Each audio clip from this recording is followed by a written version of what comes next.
What's up, ladies and gentlemen? It's Brennan. I'm BMAX45, and today we're coming at you with another video. We're here talking about the Digimon TCG. We're talking about the health of the Digimon TCG card game.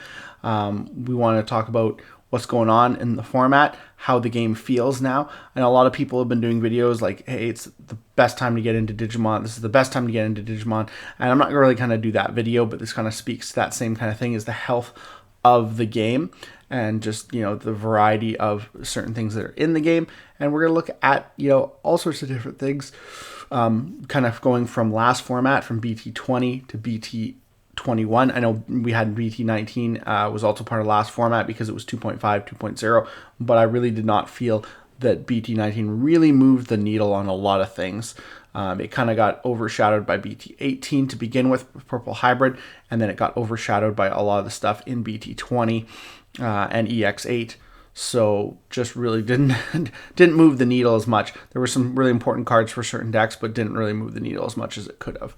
But there were some things, and we're going to talk about that and just talk about how I believe that BT21 really had a lot of healthy card choices for the game. Really put a lot out there, a lot of different stuff, and created a more healthier game environment. And we're going to get into that right now. And hey, if you enjoy this type of content, be sure to smash that like button, comment down below. We love to hear your thoughts. Subscribe to the channel and hit that bell for notifications so you don't miss a single minute of the fun.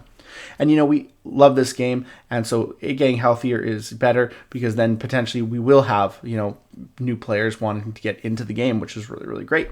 The one thing that the game struggles with is having really big top-end decks, like one or two decks that just plow over most everything in the format. And I mean, this format is not necessarily different. Royal Knights is still a hot contender for the top spot, with a lot of, troubles getting around it. We might see a hit come our way. They might have to do something, errata something about that, but right now we're not worrying about that, because we do have a lot of decks that are very, very strong and have a lot of power. We've gotten so many good decks. We've gotten so much good support in this set. We have the new Medusomon Liberator deck, which in its own right is a Dragonkin reptile deck, which is really cool, and it's only going to continue to get better support. But there's a lot of cool things you can do with that deck. You can play it like a Gaiomon deck. You can play it straight Medusomon. You can put that War Greymon in there, and just try and balance that out. There's lots of cool cards you can throw in there to make the deck really, really good. And just the fact that it's got a Digimon egg is really cool, because you can play Rush Guillaumon in the deck and not have to go minus on the Digivolution if you get it in your hand. So that's actually really cool. So really, really cool effects like that. We have new support for decks like the Gamamon deck, the Shine Greymon deck. We have the new Liberator Galacticmon deck, which, has older support that might be viable in the deck. I haven't really looked into the Galacticmon deck yet. We have the new Link mechanic, which I believe will need a little bit of time to grow before it becomes more of a contender and a threat, but it has some cool cards in it. We have support for Hybrid, getting it back to that Emperor Greymon Red Hybrid variety. We have support for Shoutbot and Hunters. So much good stuff in this set. There's just no end to the amount of cards you can get in this set. We have a new lineup for decks like Armor, which is really bringing the deck back to that feel of Armor Rush that we had when it first came out, before we got the first Magnamon X-Antibody. And really, even after we got that first Magnamon X-Antibody, it didn't really change. The Rush component of the deck was a little bit more important than the Magna X. Of course, fast forward to BT16, you got Magnamon X-Antibody, the first triple colored card, and one of the most powerful cards in the game, still a highly sought after priced card, and it really focused that deck in on, this is the card we need to play. Don't worry about any of the other shenanigans you're doing with armors. You need to get to Magnamon, which was, a really good deck, but it also kind of limited your playstyle. In fact, a lot of other decks like Vaccine could play Magnamon better than Armor. So that was kind of like, okay, well, Vaccines are playing cards and they're moving stuff out of their security all the time, activating his ability, making him a bit more powerful.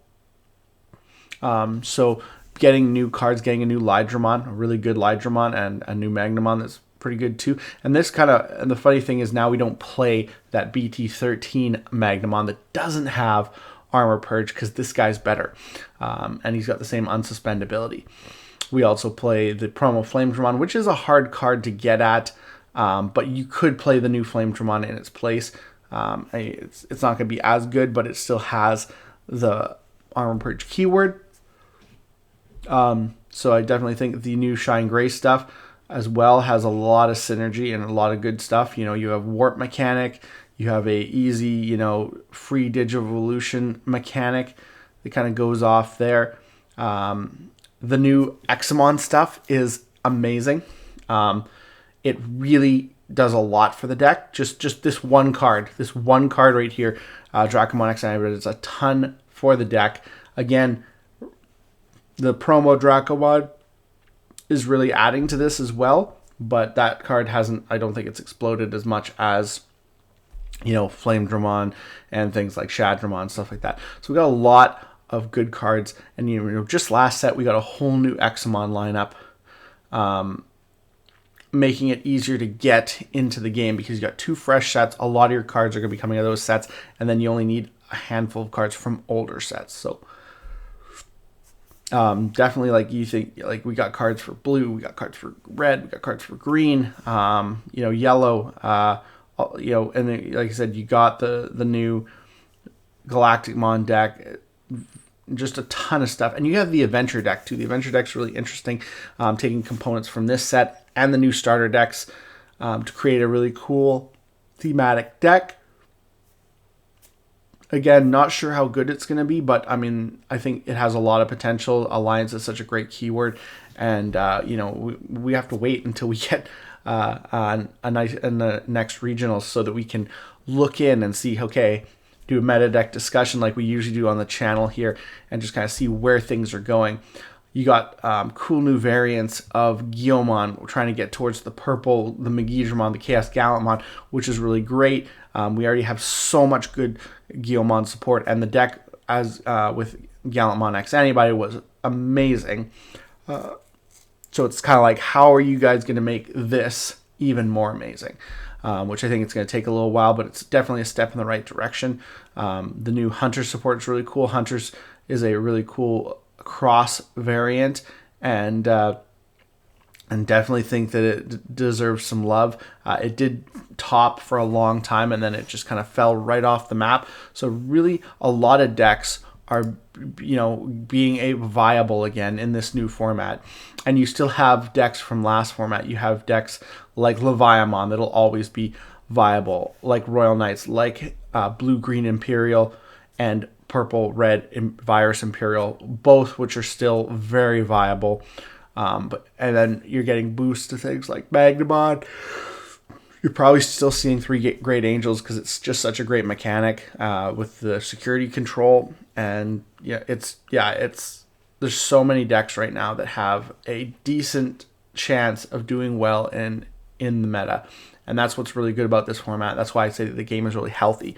Because when you have, like, when your top 16 is like 4 decks, like one deck will take up quarter to half of the thing, that doesn't feel as healthy. When you have a lot of variety in a top 16, that's what it feels good. When decks only take like 2 or 3 spots, you know, of the top 16, but you have a lot of variety in the rest of it, that's when it feels good. That's when the game feels healthy, because you can pick up a deck and be like, okay, hey, this can do well against most of the meta. I can go to a large scale tournament and do well with it. I don't have to play the exact same deck that my opponent's playing in order to win the game. And that's also too because mirror matches are very they just don't feel good. Mirror matches are just one of those things that just kind of makes you feel bad about the game, and they're inevitable, and it's good to know how to mirror match. And so I won't say that like they're completely bad, but constantly mirror matching in the game is just, it does not feel good. But so we have a lot of stuff in the set. The Tamers were the focus of the set, and they brought a lot to different decks. The Tamers brought a lot of new abilities and just flushing out and making things more consistent. And then even the options too. You have things like Spirit Evolution, Armor Digivolution, Cross Up, just so many good cards, option cards that really help the deck. Like there's Armor Digivolution is a searcher for the armor deck. You don't even need a searcher anymore, like a searcher Vmon. You can still play him, but he's not as good because this is better. So it just it's just hilarious how we've come like full circle with this. And then of course, you got things like, the secrets, and reprints and stuff like that. Promos were good too. I think really great. Getting a new Gaiomon, new Gallantmon, Emperor Grey were super important. Mastimon even got some support, and Darugamon. So those are things that can really help, power up those types of decks and create other, potential decks for the meta.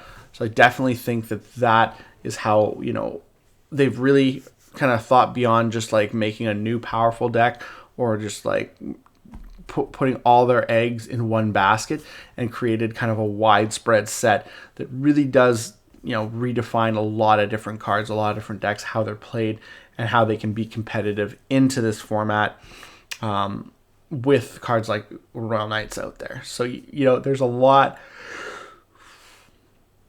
of stuff, to be happy about. And I think BT21, I said it was a weird set, and it definitely was a weird set because it didn't traditionally feel like the set you would normally get. The set that would, this is going to do this and this is going to do that, and we're going to be, this is going to be the best deck, this is going to be the second best deck, and everything else in the set nobody's going to play unless they're playing fun decks. And that's kind of cool because it's nice to play a fun deck and still be able to compete competitively. I really do like that about this set, is that there's a lot of good stuff. I've been testing decks, and we will be having deck profiles come up on the channel soon, but I've been testing a lot of the different decks, and I'm like, okay, all of these feel really good. All these feel, really, consistent, and I would love to, there's probably like changes I'm going to have to make them a little bit better, but I feel like so far with all the decks I've been testing, it's okay, I feel good about this. I feel like this can do well against a lot of different decks, and so I do like that it really does promote a lot of health for the game, because players get out of the game because they want to play a certain deck. Hey, I loved Season 4, I want to play a red hybrid deck. Or, hey, I loved the Chaos Gallantmon stuff back in BT5. I want to play that deck, with the new Guillaumon stuff. And they get into their, I want to play this because this is what I love about Digimon. And it just sucks when you put down your deck and you just get thrashed and thrashed and thrashed because you want to play the deck that you love versus just playing the best deck. And that's kind of what I think health-wise for the game is good. There's a lot of new keywords. There's a lot of new abilities and stuff like that. And they're kind of making them on par. There's nothing really that is super, super just busted beyond belief. I mean, there's stuff that's going to be really good. The Royal Knight stuff is really good. It's really good, but I mean, sometimes there is stuff that it has problems with. I mean, Virus Imperial is actually one of them. When I took Virus Imperial, I thought I was going to have a rough time against Royal Knights, and I actually have a really good matchup, which is funny because I have a harder matchup against a lot of other decks. So it kind of makes it even in that respect. But we definitely have a lot in this game now, and just as just focal point of the set is I definitely like the way they're going. I like to see how they continue this trend on with BT22 and even EX9. We'll have to wait and see.